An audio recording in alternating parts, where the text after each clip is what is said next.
So you excited? You in the gym jacking threes, all day right now? Well, once I get healthy, I will be. How are you? What came of, like, how bad was that injury that we saw you obviously hobble off the floor? I mean, several times. And also, what was going on with the court there? Like Hummel said to me, he said in a lot of courts, and you guys can talk about this a little bit, that the floor gives. So go through your kind of injury there and what happened and how you felt. Yeah, I mean, it was just weird because I saw the video and it just didn't look like something that should happen like on a game-ready court. So, I mean, it kind of definitely threw me off after the game when I saw it because I thought I had a good angle and I thought I had a good chance of making a shot just because Dave, he had 4 fouls and I know he didn't want to pick up the 5th foul. And I just thought I had a good angle and then I just took that step and then my ankle just twisted. And I didn't think I did anything wrong. I mean, I knew the right ankle was weak, but I thought I was in a good place. But I guess it's one of those things where we'll never know. When will you be cleared to be full go? Probably in the next few weeks, I'd say. Oh, good. So was it like a 3rd degree? Like, how bad was the sprain? Bad? Yeah, it was pretty bad, but yeah, I'm a little bit ahead of the curve though, just my recovery. Well, you don't have to rush it now either. I mean, that's the positive right now. You're not trying to get to an NBA workout or the combine or any of that. So you might as well get 100%. Yeah. How much plays into playing to your strengths as well? Like, you want to obviously showcase the fact that you can spread the floor, but you're one of the best rebounders in the country, and I guess I want to ask you, what makes you such a good rebounder? What do you think is the most important thing about rebounding? I would say just wanting to do it. Because, I mean, I feel like I just really fell in love with rebounding ever since I've been at UNC. And it's one of the things where I feel like that's what I'm great at. So, I wanted to find something that I could really be great at and stand out at. And I feel like rebounding, that's my niche. And how much of a balance do you have to strike? Because obviously you can't rebound if you're 20 feet away from the basket. And not that you can't crash the glass, but, you've really found a way to be an elite level rebounder. You and Oscar, I would say, have separated yourselves as, not just the best rebounders in the country, but 2 guys that have done it better than maybe anybody we've seen in the last 10 years. Yeah, I mean, I would just say just my coaches, like Coach Williams and Coach Davis. Y'all know how UNC is. That's something that we've been emphasizing forever. So I think I really just took it to the next level this year. And I knew I would play. Last year, I mean, just playing with all those bigs, I feel like my numbers definitely weren't, like, as far as rebounding, where I knew they could be. And then coming in this year, I told Coach May, I was like, I honestly think I can average about 13 rebounds. And I actually ended up doing it. Crazy. So I didn't know Hubert much going into this year. I didn't, because Carolina assistants have a different role.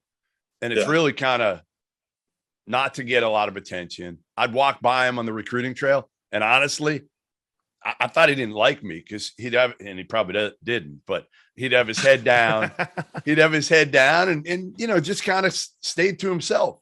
And this year, man, I have fallen in love with Hubert Davis. Like, something about him that the passion, the energy, the enthusiasm on the sideline, in the press, everywhere.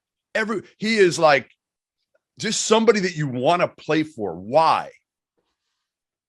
To say he's such a caring guy, and he just makes everything fun. Like, just him just instilling confidence in all of us this year has been huge. Like, it's never a point in time, and sometimes this may be a bad thing too, but he's never telling us like we're taking bad shots, and he's just always encouraging us to shoot more. And I think that's just us having those confidence from our coach was just huge for us. And I mean, he's just a loving guy. He's one of the nicest people you ever meet. Do you have a favorite Coach Davis story? Man, there's so many. Like, he's a fiery person. Like, you see the nice, but I mean, he got a fiery side and an inside too. Robbie, he doesn't swear. Yeah, he does not at all. Never. I did not. Never heard him swear. So is there a point? Sometimes I feel like guys can be too nice, too optimistic, too upbeat. Was there a point where he changed a little bit and maybe got into you a little bit more? And obviously it's a feeling out process for him, for you, in his first year moving over to replace Coach Williams. Was there a point where maybe he felt more comfortable that he could kind of jump you guys? I mean, first day of practice, I mean, he got into me in front of everybody. And I think that really just set the tone. He's a nice guy, but when it gets in between those lines, he turned into a completely different person. And it's almost like he kind of bipolar, because we'll be smiling right before practice and talking and laughing. Then as soon as we get on those floor and let's say miss a layup or something, next thing you know, he's setting it off in there. So he got two different sides. But, I mean, all year, I mean, he was tough on all of us. All the coaches are. I feel like that's kind of just how UNC coaches are just in general. By the way, Shimon Williams, we had him on our show during the Final Four, and he now said his quote, "The rivalry is dead." That's what he said. He goes, "There's nothing Duke can do now. The rivalry is over." And Shimon's a character, man. The Carolina family is something like no other in terms of like guys coming back in the summer, everybody kind of protecting and being a part of that family. What do you got coming up now? You're finishing classes. What will the summer look for you this year? Just working out, just getting better. That's really it. And what about the team now? You got almost everybody coming back. We're one guy hasn't made their decision, one key guy. You letting him do his thing and just leaving him alone, or Caleb Love, obviously going to be a huge decision for him and for this team.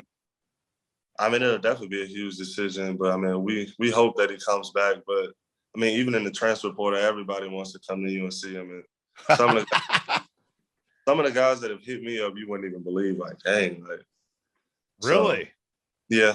You don't want to drop any hints? So, how much recruiting do you do? I mean, we'll have no scholarship, so it's well, that's the problem. Come walk on at UNC. We'll win the whole thing. That's the pitch. High level guys that like want to come to UNC, but it's just we have no scholarships. You do realize, and this is something that hasn't been talked about at all, but we're going to start to see walk-ons with NIL. Like totally. You can think about it. You don't have a scholarship. It doesn't matter in a way, because if you get enough NIL for that player, get him $1 million. What a scholarship's what? 50. I mean, I know I'm paying for my daughter next year $50,000 at Indiana. I assume it's similar for out of state for Carolina. So you get somebody they can be a walk-on now. So you got to work that angle. Yeah, I mean, I feel like the NCAA, they're gonna probably have to figure out something fast. Just in general. Yes. I mean, everything's been going, guys just being able to leave, and then with this whole NIL thing, it's crazy. It is. The only thing I will say about that, Jeff, is that your NIL money is taxable and your scholarship is not. Right. Like that's where that kind of hurts. If you're like, well, yeah, I mean, reality hit for me too. Like when I did my tax, and I saw like all the money that I had to pay back. I was like, dang. Hey, pay quarterly taxes. That's my advice to you from now on, Armando. Estimated payments. Right. Had they helped you with that, Armando? I mean, because I feel like as a student athlete, I would have had zero idea. If you're making over six figures, it's just you have no clue. Yeah, I mean, the tough part about it is just like the coaches and stuff. They can't be involved, so it's like you can't really, literally everything. You got to get insight from people like that's outside of the program. So luckily I knew to do that though. And I mean, my mom did a good job, and I'm working with did a good job of just telling me not to spend any of the money, and I didn't do that. So luckily I was able to pay taxes. I mean, I know a couple guys have come up with that problem for sure, just not realizing that you got to pay.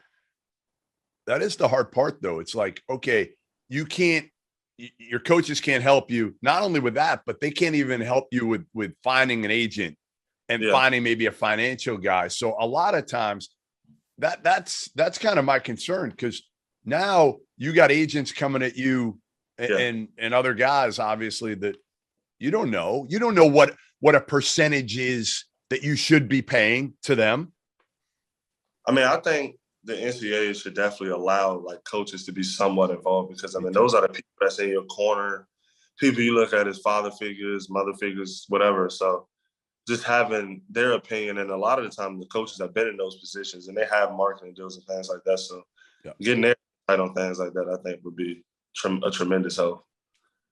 Well, I would agree on that. Listen, appreciate you joining us, man. I'm glad everything worked out. I'm glad we had some fun, and I can provide a little morsel of motivation for you guys. I promise I will not call you soft next year. Well, I can't promise that. If I see you and you guys aren't playing hard, now the expectations are even higher to me. Yeah.